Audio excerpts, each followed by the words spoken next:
अस्सलाम वालेकुम नाज़रीन, आपको खुशामदीद कहते हैं पोलानी लाउंज में। काफ़ी अरसे से एक ख्वाहिश थी, एक हसरत थी कि कोई ऐसा प्रोग्राम किया जाए कि जिसमें आप तक ऐसी इंफॉर्मेशन, ऐसी नॉलेज पहुंचाई जाए कि जो ख़जाना है।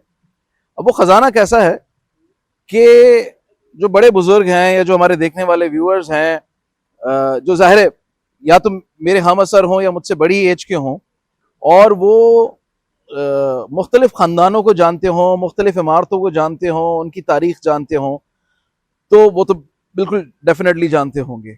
लेकिन जो हमारी आइंदा आने वाली नस्लें हैं, वो ना इमारतों को जानती हैं, ना इमारतों की तारीख को जानती हैं, ना उसके पीछे पस मंज़र को जानती हैं, ना हमारे आइंदा आने वाली पौध जिसमें बच्चे बच्चियां, लड़के लड़कियां रोजाना ही इन शाहराहों पर, सड़कों पर, उन इमारतों के सामने से गुजर जाते हैं। ये नहीं पता कि उसके पीछे किसका हाथ है, कितने खानदानों का हाथ है। यहाँ पर बहुत सारे कारोबार ऐसे हैं कि जो कैसे सेटल हुए, स्टैब्लिश हुए, उनके पनपने के पीछे कौन कौन से चेहरे और किरदार थे। ऐसी हजारों नहीं लाखों कहानियां होंगी नाज़रीन, और मुझे वो लोग नहीं मिल पा रहे थे, या मैं कहूँगा कि वो हीरे नहीं मिल पा रहे थे कि जिनके साथ बैठकर उस पर बात की जा सके और गुफ्तगू की जा सके। लेकिन फाइनली आज हम इस प्रोग्राम के जरिए से आपके सामने जो दो हीरे लेकर आ रहे हैं, उसमें से एक हीरे को मैंने तलाश किया है, और उन्होंने फिर मजीद आगे जो बड़ा डायमंड है उसको तलाश किया। मैं जिक्र कर रहा हूँ रफीक बशीर साहब का। सीनियर सहाफ़ी हैं, जर्नलिस्ट हैं, हमारे साथ मौजूद हैं। अस्सलाम वालेकुम रफीक साहब, कैसे हैं आप? रफीक बशीर साहब और मैं, हम दोनों ने मिलकर ना सिर्फ कराची बल्कि पाकिस्तान की बिजनेस कम्युनिटी का एक बहुत बड़ा नाम, जिन्होंने ना सिर्फ पाकिस्तान में बल्कि पूरी दुनिया में अपने काम, अपने कारोबार और अपनी ग्रुप ऑफ कंपनीज जिसमें मुख्तलिफ नौयत के और कारोबार होते हैं, उसमें अपना लोहा मनवाया। और उस पर भी हम बात करेंगे। हमारे साथ याह्या पोलानी साहब मौजूद हैं। अस्सलाम वालेकुम सर, कैसे हैं आप? वालेकुम सलाम, अल्हम्दुलिल्लाह। अच्छा नाज़रीन, याह्या पोलानी साहब से हम बात तो करेंगे उनकी ज़ात के बारे में और उनके कारोबार के बारे में भी, लेकिन वो बहुत मुख्तसर सा एक चैप्टर होगा। हमारी बेसिक कोशिश ये होगी कि उनके पास जो ख़जाना मौजूद है, वो ख़जाना हमारे ज़रिए से हम आप तक मुंतकिल करें। और उसके लिए अब मैं ड्राइविंग सीट पर गुजारिश करूंगा कि ये सफ़र जो है मज़ीद आगे बढ़ाएं। और रफ़ीक बशीर साहब, सबसे पहले तो मेरी तरफ से बहुत बहुत शुक्रिया कि आपने ये प्लॉट बनाया है। प्लॉट में बेसिकली, जैसे कहानी भी जब होती है ना तो उसकी प्लॉटिंग होती है, तो ये प्लॉट तो आपका था, लेकिन उस पर ये पुलानी लाउंज की इमारत आपने कैसे खड़े करने का सोचा? ये आप दोनों की मिली भगत है या सिर्फ आपकी कारस्तानी है, क्या है? तुम लोग साहब, ये पुरानी साहब से मेरे ख्याल में मेरे ताल्लुकात कोई 25 साल से है, इससे ज़्यादा से हो गए होंगे। और ये मेरे दुख दर्द के भी साथी हैं। अच्छा, मैंने इनसे तरबियत भी हासिल की। इनका पूरा नाम है मोहम्मद याह्या पोलानी। बहुत वक्त गुजारा इनके साथ बैठ के, और अक्सर वक्त इनको दिया पोलानी साहब को जाके, और अपनी ख्वाहिशात भी पूरी कराई इनसे बहुत सारी, ट्रैवल में या किसी और मामला। जायज़ ख्वाहिश? हाँ, जायज़ ख्वाहिश है। नाजायज़ तो ये वैसे भी पूरी नहीं करते, क्योंकि किसी और की भी नहीं करते। ठीक है, बेहतरीन। ठीक है ना। लेकिन मैं याह्या साहब आपसे ये बात करूँगा अभी कि आप ये बताएं कि बड़ा लंबा एक सफ़र गुजरा है। अतीक पुरानी से सफ़र शुरू होता है और एहान पुरानी पे जाके ख़त्म होता है। यानी 4 नस्लें हो गई हैं आपकी, अल्हम्दुलिल्लाह। सेठ ये है। अब तो हम सेठ कहते हैं, मैं नहीं कहता सेठ, पर पूरी दुनिया आपको सेठ कहती है, ठीक है ना। और लेकिन इन्होंने जो अंदाज शुरू किया, जो अपना ज़िंदगी का आगाज़ किया था, जब ये खुद बताते अपने मुँह से, तो ये सेठ नहीं थे। लेकिन अल्लाह ताला ने इनको जो है ना अब सेठ का लक़ब दे दिया है। उस तरह ये बताएं कि आपने ये इंडिया से जब माइग्रेट किया, तो वो आपने खुद बताया एक दफ़ा कि वो ज़मीन थी, वो नरम ज़मीन से आपको हुए बहुत थे, जब पाकिस्तान आए तो पुरानी हो गए, पोली जमीन पूरी ज़मीन ये पुरानी हो गए। अब माशाल्लाह पुरानी जो है वो एक ब्रांड है, ऐसा ब्रांड हो गया है वो कि अगर आप शहर में किसी के पास जाएँ और से कहें मैं पुरानी के पास से आता हूँ, तो वो भी हैरान होता है, यार सेठ से आपको टाइम दिया। और इन्होंने बहुत बड़ी चैरिटीज़ की हैं, बहुत ज़्यादा वेलफेयर किया है, काम किया है, लोगों की बहुत मदद की है। बिस्मिल्लाहिर्रहमानिर्रहीम। आज मैं पोलानी लॉन्ज में बैठकर मैं अपनी रियलिटी आपको बताना चाहता हूँ। न मैं सेठ था, न मैं सेठ हूँ, न मैं सेठ बनूंगा। ये तीनों चीजें मेरे के अंदर नहीं है। मैंने काम शुरू किया 100 रुपए से 1973 23 नवंबर। आज 50 साल मेरे को पूरे हो चुके हैं। दूसरा महीना ऊपर चल रहा है। माशाल्लाह माशाल्लाह। तो मैं इस काम में आने से पहले अपने वालिद साहब के साथ बैठता था, उनकी साथ सीखना समझना। मेरे वालिद साहब असल ब्रांड है, मेरा वालिद साहब, मैं माशाल्लाह। ब्रांड नहीं। अच्छा मेरे वालिद साहब ने 70 साल इंसानियत की खिदमत की, माशाल्लाह। जिसका नाम लोगों ने बहुत सुना दुनिया में, अब्दुल सत्तार एदी का। उन्होंने मेरे वालिद साहब के साथ जॉब करते थे हमारे इदारे में, वेलफेयर के इदारे में। माशाल्लाह। यानी जो हमारी एक डिस्पेंसरी थी, वालिद साहब कम्युनिटी की डिस्पेंसरी थी, उस डिस्पेंसरी की ओपनिंग मोहतरमा फातिमा जिन्ना ने की। अच्छा माशाल्लाह माशाल्लाह। फिर वो डिस्पेंसरी अस्पताल में कन्वर्ट हुई। तो अस्पताल में कन्वर्ट हुई तो उसका फाउंडेशन सैयद दरबार अली शाह कमिश्नर कराची होते थे, उन्होंने रखा। जब अस्पताल कंप्लीट हुआ तो पीपल्स पार्टी की गवर्नमेंट थी, तो अब्दुल वहीद कटपर साहब हमारे हेल्थ मिनिस्टर, ठीक। तो उन्होंने उसकी अस्पताल की ओपनिंग उन्होंने की। रिबन कटिंग उन्होंने की। ये भुट्टो का तोड़ता है यानी क्या? यस। हाँ। तो जुल्फिकार अली भुट्टो के दौर में अस्पताल कंप्लीट हो गया, तो वहीद कटपर साहब फेडरल मिनिस्टर थे हेल्थ के, तो उन्होंने फीता काटा, सब कुछ काटा। बाद में उनसे रिक्वेस्ट की गई कि अस्पताल में मशीनरी चाहिए। मशीनरी सारी पहले जर्मनी से आती थी, एक्सरे की, ऑपरेशन थिएटर की, ये वो सब चीज़ें। तो उन्होंने वो एग्जेम्प्टेड करवा के भुट्टो साहब से वो अलाउ किया था, क्योंकि चैरिटी का काम था ये। और पाकिस्तान के अंदर, कराची के अंदर खुसूसी तौर पर सिविल और जिन्ना के बाद डॉक्टर मेमन खिदमत कमेटी का नाम आता था। उसकी ओपीडी आज भी मैं नहीं समझता हूँ, अभी इंडस के आने के बाद चौथे नंबर पे आ गई होगी या 5वें नंबर पे आ गई होगी। बड़े बड़े अस्पताल बन गए, कराची बहुत आबाद हो गया। पहले कराची बहुत छोटा था, हाँ, यहाँ रहने कोई आता नहीं था। अच्छा यानी लोग बोलते जंगल में कहाँ ले आए। अच्छा, ये अराउंड किस साल की बात बता रहे हैं आप? मैं 67 की बात बता रहा हूँ। ओके। जब हम वहाँ से ट्रांसफर हुए थे इस एरिया में, तो मेरी वालिदा और दादी मेरे वालिद को बोलते थे हमें कहाँ जंगल में लेके जा रहे हो। अच्छा, यानी आबादी इतनी नहीं होती थी, लोग घबराते थे कि इतने दूर कौन जाके रहेगा। तो वो फिर जब आके 6 महीने रहे तो वालिद साहब ने बोला अभी वहाँ जाना है, बोला नहीं अभी नहीं जाना उधर। किस इलाके में रहे? हम पहले ओल्ड सिटी में रहते थे, कामिल गली कहलाती थी, सामने चक्री ग्राउंड था, यहाँ हमारा फ्लैट था। सीलिंग फैन नहीं थे, लकड़ी की छत थी, एक पेडेस्टल फैन था सिर्फ। कभी गर्मी की शिद्दत महसूस हुई नहीं थी, इसलिए कि बिल्कुल वेस्ट ओपन था और हवा ऐसी आती थी कि जरूरत ही नहीं पड़ती उस एरिया में। यानी उस एरिया से निकल के यहाँ आए आलमगीर रोड पे। आलमगीर रोड पे अमजदिया मस्जिद है, उसके जस्ट ऑपोजिट अजान की आवाज़ सुनने को मिल जाती थी। नमाज के लिए वहाँ सामने चले, 2 कदम पे मस्जिद थी, तो नमाज पढ़ने वहाँ चले जाते थे। माशाल्लाह। वालिद साहब की लाइफ सोशल फील्ड में ऐसी निकली कि आखिरी में भी वो आदमजी इंस्टीट्यूट है यहाँ पर फेडरल एरिया हुसैनाबाद में, उसके एज ए प्रेसिडेंट उनका इंतकाल हुआ। वो इंतकाल हुआ था 25वें रोजे के दिन। हाँ, मैंने इनको देखा है और मैं उसमें जनाजे में भी शरीक था। बहुत बड़ा जनाजा था उनका, इतनी पब्लिक थी कि आप तसव्वुर नहीं कर सकते थे। लोग बिलीव नहीं करते थे। 2 बंदों ने पूछा भी मुझसे, एक अहमद शाह जो आर्ट काउंसिल के प्रेसिडेंट है, इस वक्त कायम मकाम इंफॉर्मेशन मिनिस्टर भी हैं। अभी इंफॉर्मेशन मिनिस्टर है जी। मैं उसको दूसरे नाम से पुकारता हूँ। अच्छा, नहीं वो कैमरे पे नाम लिया जा सकता है? हाँ हाँ हाँ, कोई मसला किस नहीं। नाम से पुकारते मैं उसको गुंडा बोल के पुकारता हूँ। हैं? वो शाजी है, शाजी को आप गुंडा कह रहे हैं? शाजी को गुंडा बोलने में क्या, प्यार से बोलता। अगर वो गुंडा है तो पब्लिक में वो बहुत मकबूल है। उसने काम इस सब क्या है, उसने अपने आप को मनवाया है। बिल्कुल। और आर्ट काउंसिल को उसने पाकिस्तान में नहीं पूरी दुनिया में मनवाया।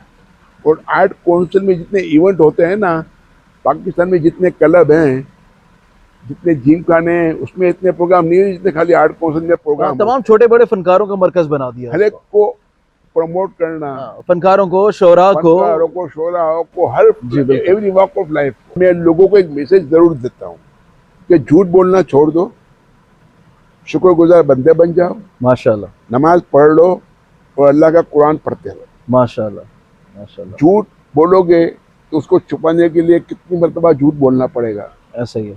सच बोलोगे तो सच भूल भी जाओगे तो सच सच रहेगा, सच चेंज नहीं होगा। ऐसा ही है, ऐसा ही है। इसलिए अल्लाह के रसूल से एक साहबा ने पूछ लिया तो मुसलमान क्या करेगा। अल्लाह के रसूल ने बोला मुसलमान शराब भी पिएगा, बुरे काम भी करेगा, झूठ नहीं बोलेगा। क्या बात। इसलिए कुरान में साफ साफ आया हुआ है लानतुल्लाह अलल काज़िबीन। जहाँ हम इन चक्करों में पड़ते हैं लोगों के, इधर हमारे यहाँ तो बहुत सारे मसले मसाइल होते हैं लोगों के। झूठ बोलने में तो लोग मालूम नहीं क्यों बोलते हैं, समझ में नहीं आता। आपने तो पूरी जिंदगी ट्रैवल को दे दी और यकीनन जो ट्रैवल एजेंट होता है अली तुमरो साहब जी, तो उन्होंने जवानी भी दी है। तो क्या आप ये बताओगे कि जवानी में आपने बगैर बेगम के कौन सा मुल्क ट्रैवल किया और वहाँ एंजॉय किया? ठीक साहब, आज पोलानी लाउंज की लॉन्चिंग है। ये ना हो कि लॉन्चिंग के दिन ही भाभी हमें बाहर निकाल दें। नहीं, उसको पता भी नहीं चलेगा। वो हमारी बीवी माशाल्लाह वली औरत। नहीं, माशाल्लाह, बाइडी माशाल्लाह। कहते हैं इस मेमनी में, तो बाइडी जो है ना, बाइडी को उन्होंने पूरी दुनिया घुमाई हुई है। वैसे आपका सवाल यह है कि अकेले खुद कहाँ कहाँ घूम गए? हाँ, देखो, हमारा अकेला ट्रैवल करने का अलग इशू होता है कि एयरलाइन वाले हमें अपना गेस्ट बना के दुनिया में ले जाते हैं, ठीक है। तो वो मिस्टर एंड मिसिस को अलाउ नहीं करते, एक बंदे को कंपनी से अलाउ करते हैं, चीफ एग्जीक्यूटिव को। तो कुछ Wonderful. जगहों पर स्टाफ को अलाउ करते हैं जहाँ लोअर स्टाफ जाता है। तो ये मैं अमेरिका भी जब पैन अमेरिकन शुरू थी, जब मैं उस पर भी गया हूँ, फर्स्ट क्लास में ले गए थे हमें। मैं एक मुल्क का मिसाल दें कि जिसमें आप बगैर बेगम के गए हो। नहीं, सवाल भी यही है। आप मुल्क ना गिनवाएं, आप ये बताएं कि अकेले कहाँ एंजॉय किया आपने। जवानी के वाक़ये में इंसान से गलतियां तो होती हैं, सही, कोई इंसान फरिश्ता नहीं है, इंसान मुकम्मल भी नहीं है। बेशक। जो हमारे लोग पिछले प्राइम मिनिस्टर के बारे में बोलते थे प्ले बॉय था, तो इससे कोई इवन फर्क नहीं पड़ता। मसला वो नहीं है कि इंसान अगर अकेला भी जाएगा और वैसे भी अगर कोई बुराई किए बगैर भी इंजॉय कर सकता है, तो वो सबसे ज़्यादा इंजॉय मैंने किया था इंडिया में जाके और अच्छा। स्कैंडिनेवियन कंट्री में जाके, दो जगह पर। इंडिया में हम इंडियन एयरलाइन के गेस्ट थे, तो उन्होंने, बाकी आप दुनिया में कहीं भी जाओगे तो मिनी बार वगैरह सब आपको पेमेंट करनी पड़ती थी।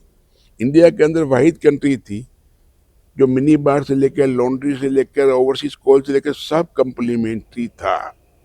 और जहाज के नीचे गाड़ी खड़ी होती थी वीआईपी। आपने बम्बई देखा होगा, कैसीनो भी है। बम्बई में कैसीनो नहीं है, डिस्को है। डिस्को भी नहीं है।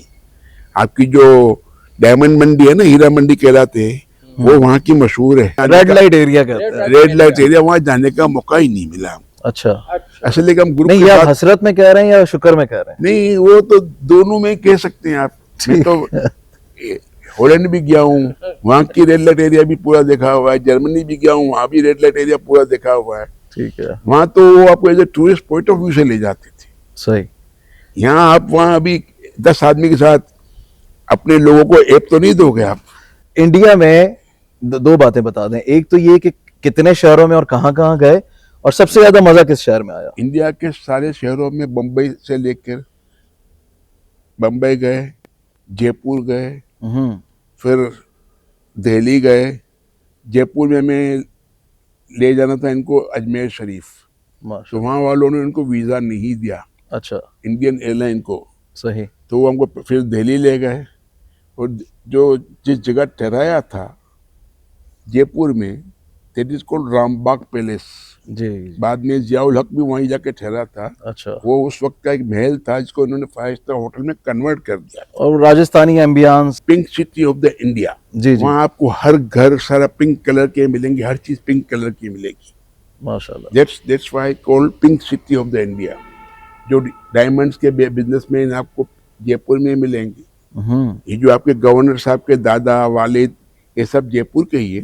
अच्छा, हाँ, और ये उस टाइम के हैं कि आप सोच नहीं सकते। वंडरफुल। हाँ, और अगर उनके दादा के हाथ में आप डायमंड दे देते तो हाथ में रख के बता देते कि ये इसकी कीमत इतनी है। मैं सेठ ये एक आपसे वो मैं तकरीबात में जाहिर है जिनमें आप गेस्ट होते हो या चीफ गेस्ट होते हो या गेस्ट ऑफ ऑनर होते हो जाते हो, तो अभी मैंने जो आपकी गुफ्तगू सुनी वो बड़ी मुतासिरकुन है, जिसमें मजहबी रुझान भी ज़्यादा है और आपका माशाल्लाह आप लाइफ स्टाइल भी मैं देखता हूँ तो आप माशाल्लाह गाड़ी में भी कुरान शरीफ पढ़ते हैं, घर में भी माशाल्लाह माशाल्लाह। ज़ाइफ वगैरह पढ़ते रहते हैं। लेकिन ये जो आपका सिगार है जो ये सामने रखे हुए 3 पैकेट और एक यहाँ रखा हुआ है, ये जब तकरीब में आप आते हो फुजुल टाइप में तो आप ऐसे पीते हो, यूं उसका धुआं छोड़ते हो, अंदर आते हैं। तो आप ये क्या बताना चाहते हो कि आप किसी जागीरदार हो, आप वडेरे हो या किसी इलाके के दादा हो या आप जो है ना किसी या उनको उसको डॉन कहा जा सके? आपकी अप्रोच सिर्फ एक लफ्ज में ही आती है, सिर्फ डोंट के लफ्ज में आ जाती है। न जागीरदार को सिगार पीने का तरीका है, न वडेरे को सिगार पीने का तरीका है, न सिगार पीने का भी एक तरीका होता है। क्या बात। इसकी आदत मेरे अंदर डालने वाला एसडीएम होता था असलम संजरानी, चीफ सेक्रेटरी बना, सब कुछ बना। मेरा बड़ा अच्छा दोस्त था वो मैं जब जाता था तो बोला है मेरे लिए सिगार लेके आना। मैंने बोला यार ये मेरे पैसे से सिगार पीता है, मैं क्यों नहीं पीऊँ। तो ये शौक मेरे को उस टाइम से चला था। इसको आज 44 साल हो गए हैं, 45 साल चल रहा है सिगार को। सिगरेट नहीं पी मैंने, 45 साल से सिगार पी रहा हूँ मैं। बट ये जो लोगों को बांटते हैं, एक सिगार की कीमत कितनी होती है जो लोगों को बांटते हैं? देखो लोगों को बांटने वाली सिगार, पहले तो ये सिगार सस्ते होते थे, अब हो गए ये भी महंगे। और ये जो तो हाथ में सिगार है ना, इसकी कम से कम वर्थ 15,000 रुपए से कम के नहीं होगी। किसी भी तकरीब में जाते हैं तो 8-10 हजार रुपए के ये नहीं 8-10 हजार के नहीं होते वो, सिगार क्योंकि बांटते हैं। वो सीजन के हिसाब से सिगार पिया जाता है। हमारे यहाँ लोग अल्कोहलिक पीते हैं, अल्लाह माफ करे 99% लोगों को अल्कोहलिक पीने का तरीका ही नहीं मालूम। आपने अल्कोहलिक पिए कभी? कभी जिंदगी में नहीं पी। मैं उनके साथ बहुत बैठा हुआ हूँ, बहुत सीखा हुआ है उनके साथ।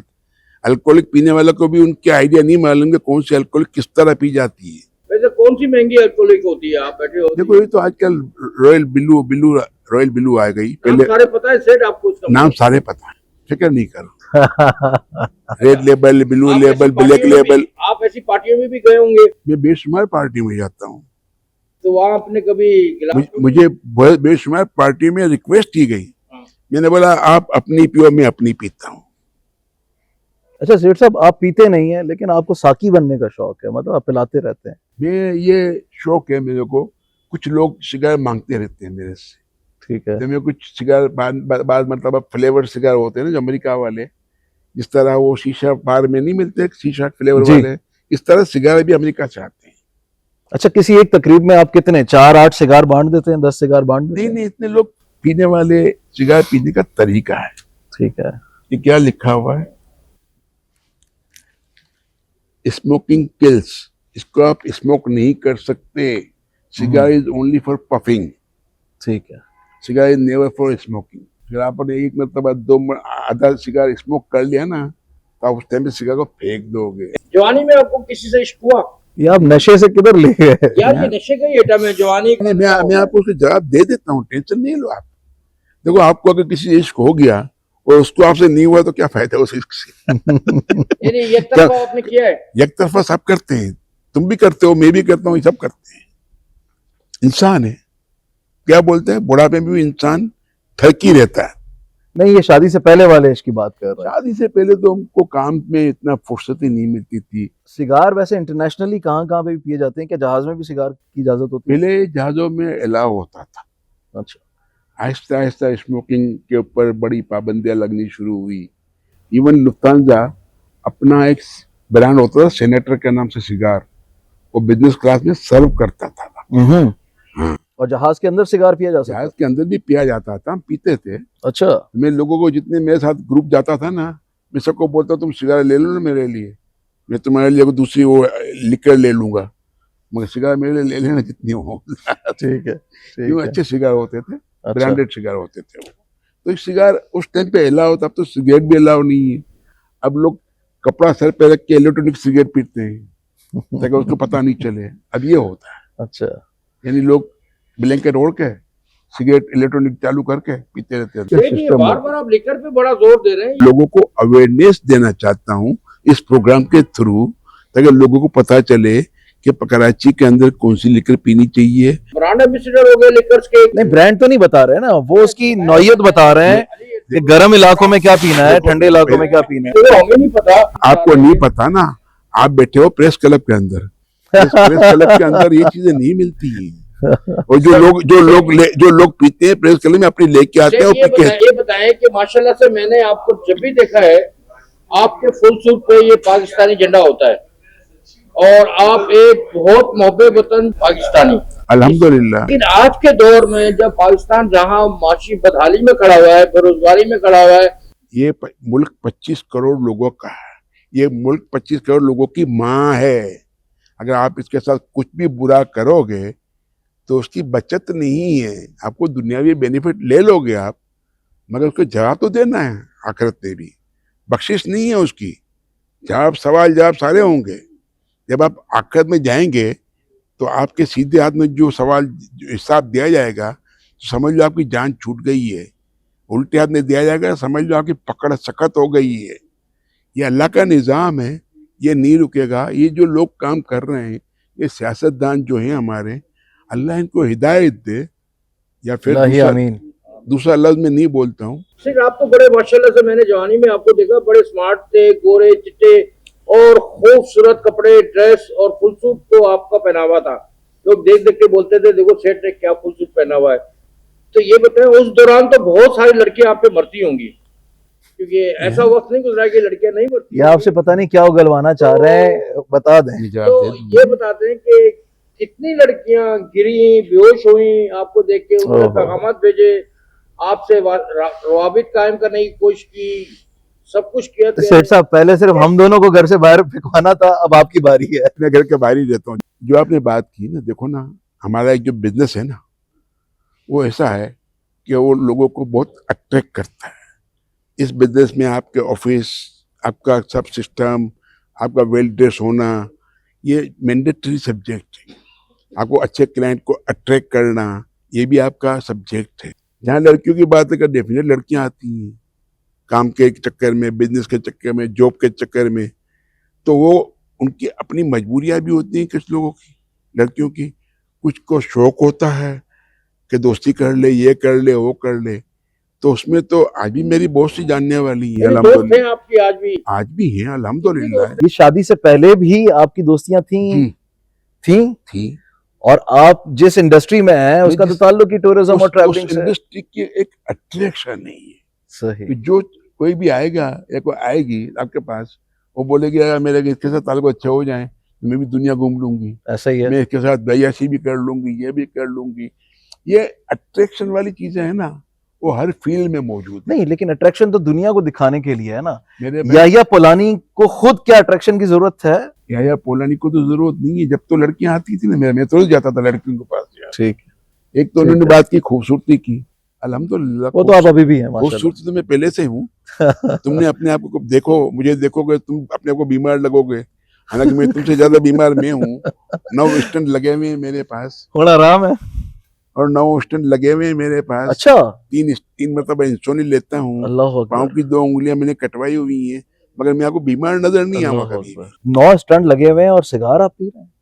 मुझे डॉक्टर ने बोला है मुझे पीने के लिए। बोला?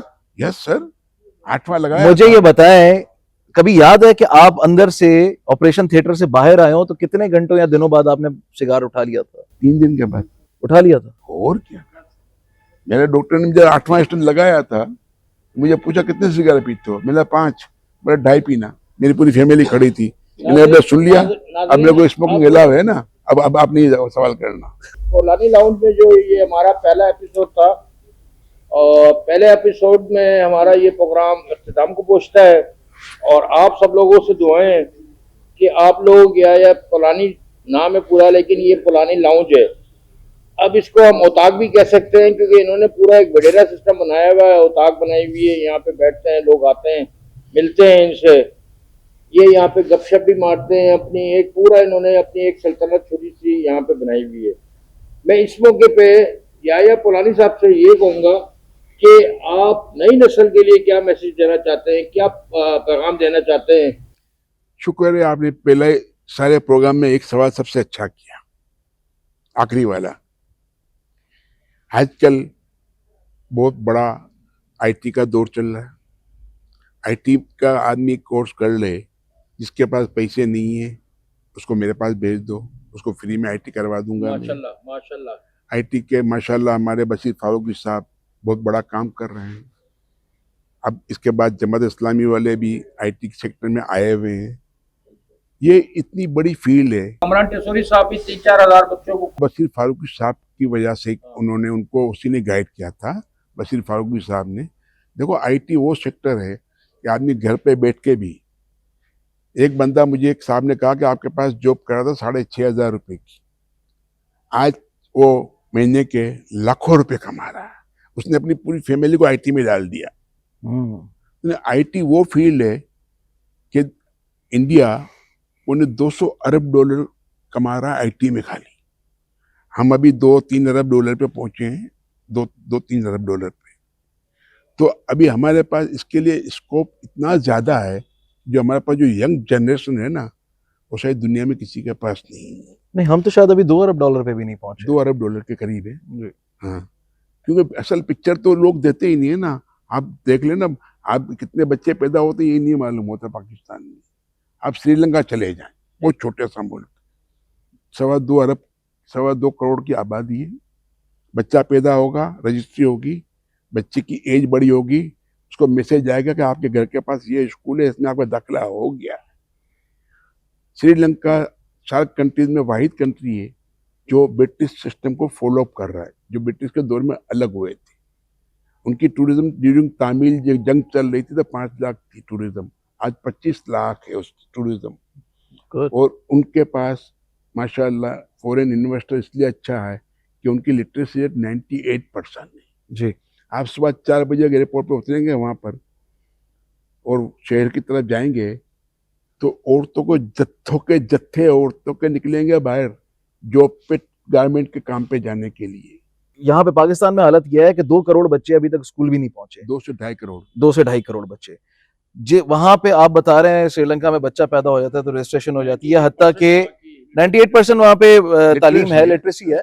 लेकिन यहाँ पे हालत यह है कि गली के कोने या मोहल्ले में कोई एक यूनियन काउंसिल का दफ्तर होता है, वहां पे इंदराज होता है, कुछ सेंट्रलाइज निजाम नहीं है। जो नादरा का भी है, भले उसे सेंट्रलाइज कहें भी, लेकिन वहां कोई जाएगा कोई नहीं जाएगा। याया पोलानी साहब, आपका बहुत बहुत शुक्रिया। Thank you very much sir, आपने अपनी मसरूफियात में से हमें टाइम दिया। पोलानी लाउंज एक नए ब्रांड का इफ्तिताह किया। अगले एपिसोड में फिर आपसे मुलाकात। आपका भी शुक्रिया, सुमरो साहब का भी शुक्रिया सर आपका बहुत शुक्रिया। बहुत शुक्रिया।